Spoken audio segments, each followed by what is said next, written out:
acting mighty peculiar for a girl who was just proposed to on national television. And might I add, in a prime time slot. What? I love you.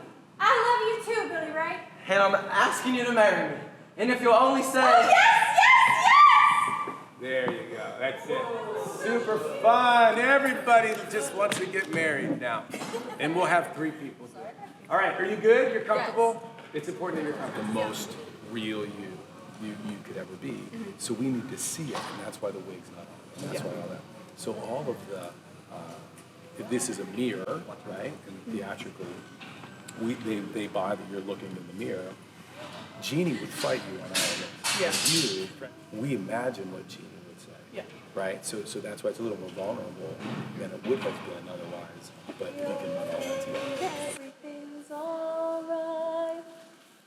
So I go on and smile. So I know and I'll Really fix it. Like really fix it in a mirror. I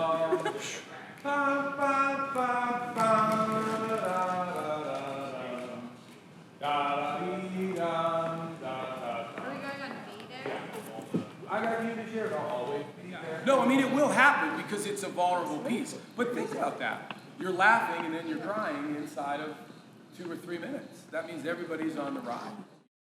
Yeah. So my name's Billy Hartung, and I am a very proud husband and father of 6 children. And I've had a career in the arts, in the theater arts, for over 35 years. 10 of those I spent in New York City. And then my wife and I, we met here in Pittsburgh, decided to raise our family here. So one was started in New York, and then the other 5 we had here. But so Pittsburgh is a very special place for me. And the school, the Center for Theater Arts, is the very same school that I had my first acting class in ever as an 8-year-old boy. So people laugh at me when I tell them from New York. They're like, so you moved to your hometown? I said, and I married the girl I went to high school with. I bought the house I grew up in. And I run the same theater school where I first fell in love with the arts. So it's a good life. So I fell in love with Lucky Guy in 1994. It was, for me, it was the first show that I was hired to be an actor in outside of the city of Pittsburgh. So I was leaving for the summer to do my first professional acting job. And this was the 3rd show of the lineup that summer. And all I knew was I was going to get to work with the writer, Willard Beckham, who I didn't know in June or July, but I met him in August. And the message of Lucky Guy really touched me in a way that the show has a lot of heart, but the theme is it's not what you got in life, it's who you got to share it with that counts. And I thought, what's Lucky Guy up to? And I called Willard, and he answered the phone, which is huge, right? I mean, I didn't have to call an agent to get to someone else. And I think we laughed for the first 5 minutes in silly talk. And then we got to, I'd like to direct your show, but more than that, I'd like your help, your trust in letting me put 68 high school kids in it. Some of them have never been on stage before, but this will be their first memory. And here we are now, and we've already had one opening night, and so proud of it. Oh, Lucky Guy. Oh, yes, he has honored it. Yes. I mean, the first thing he's done is give giant honor to my dream, my feelings, my heart, the thing that I've fought to keep alive all these years and never stopped believing in. He has delivered the package of that with a ribbon on it here to this theater, this moment in time. And I'm just thrilled. I'm humbled by it because it was hearing things and seeing things I haven't seen in 25 years last night. Right. And having them work and have people laugh and jump up on their feet at the end of the show. And, it was a great feeling, When I first wrote Lucky Guy, I wanted it to be in some sort of timeless place, involved having things that are tangible, like sheet music and records that are 45 records and things that not are digital things or in things in the air. I wanted people to be able to see something that means something. And then the big takeaway from that is the values that are associated with things that mean something and not just, something that, you download on, the internet or something, but it's something that means something to everybody involved with it. And I made the lucky guy locale, this Nashville that was in a time when those things existed, when you had over-the-top outfits for the Dolly Partons with the big wigs and all the fun and craziness that goes along with that. But I wanted to make sure it was, again, not time-specific, but you know, the feeling of familiarity. And I know that these kids don't have any connection to that. However, I think there's something spiritual, I like to use that word, because I feel this is a gift that has been given to me to be the person that keeps it going and gets it out into the world. But to see them right this moment in 2020 feeling like this is the most fun I've ever had, they have no reason to feel that except for the spiritual aspect of this making them feel good.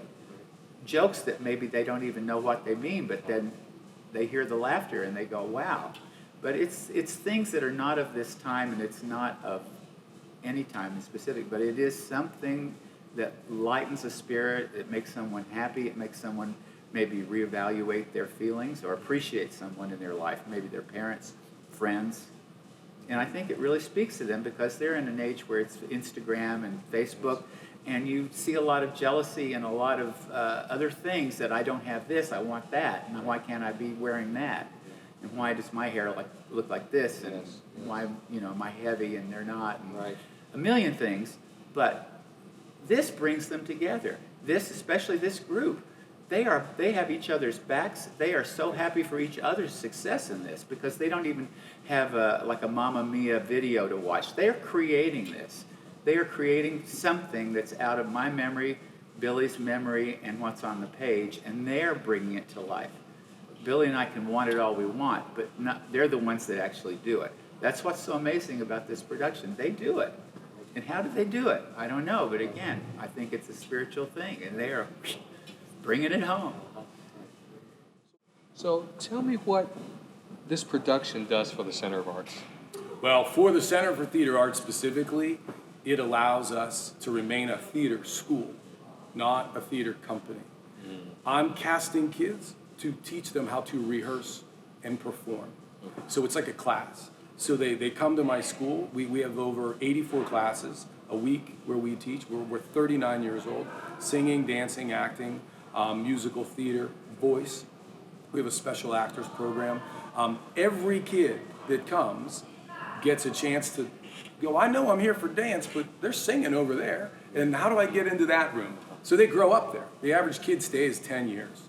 I was one of those kids. I stayed from the age of 8 to 18 and then revisited it. But what Lucky Guy does is it literally lets our organization kind of hang our hat on having earned the respect and the trust of a writer that knows what he wants, is protective of what he has created, and has trust that these kids aren't going to just take it for granted, right? So we spent 3 days rewriting it, and it was hard work. I mean, any theater company would have been exhausted by our efforts. And I told him, I'm taking it back to kids who haven't even learned how to audition yet. And he was like, I think we got something really special. So for the center, where people have said, the center at the time, growing up was my center at the time, right? I mean, that's real alums talking about this. They're 40, 50 years old now. To have a musical in a world that's so cynical, sadly, walk around where the star decides that maybe using her heart's a little more important than using her money, you know, or her power, and a cowboy to be right on that cusp of, I could be big, or I could just know that I'm already special. To let these kids swim in that for 5 months, what an honor.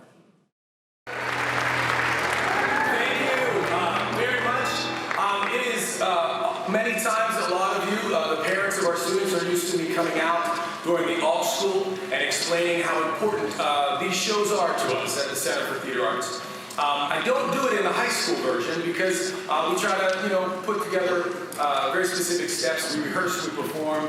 It's your show. Where this is different for us this year, the Center for Theater Arts is celebrating its 39th anniversary here in the South.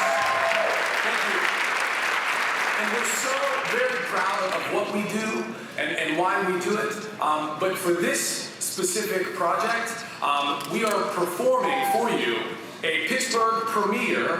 In addition to, it's the first time high school students have ever had the opportunity to work on this musical, this off-Broadway musical called Lucky Guy.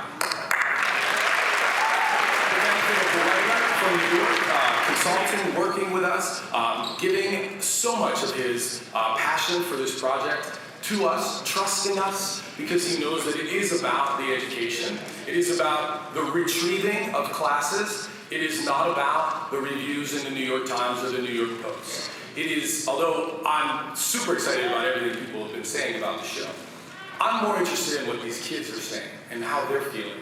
And it's a very exciting time. So last night I brought Willard up, and it was opening night. But at the center, we had 2 opening nights. And the question was, is Willard going to come back up? You know? And so he doesn't know this, but I'm going to just play the game all weekend called Where's Willard instead of Where's Waldo. You know? So, ladies and gentlemen, please welcome Willard Beckham to join us.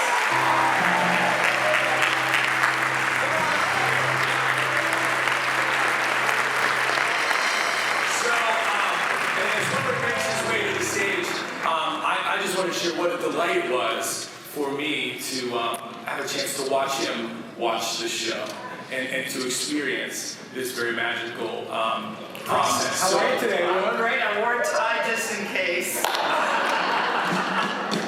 It's very well taught. Oh, thank you. And I've got family that came all the way from Oklahoma here today.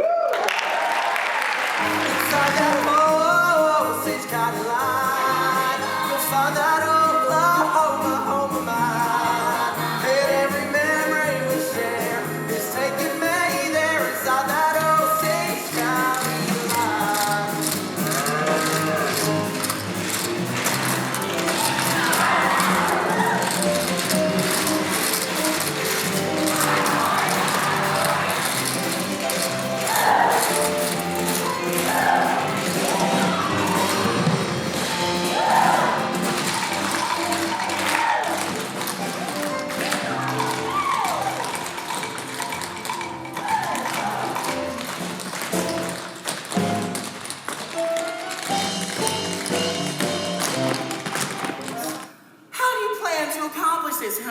Well, I thought I'd take it around town, eh? And what? Pedaling door to door like the Avon lady? Ding dong, damn it! GC, you ain't got the sense God gave you goose. Oh, yes, I do. No, you don't. Yes, I do. Don't. Do.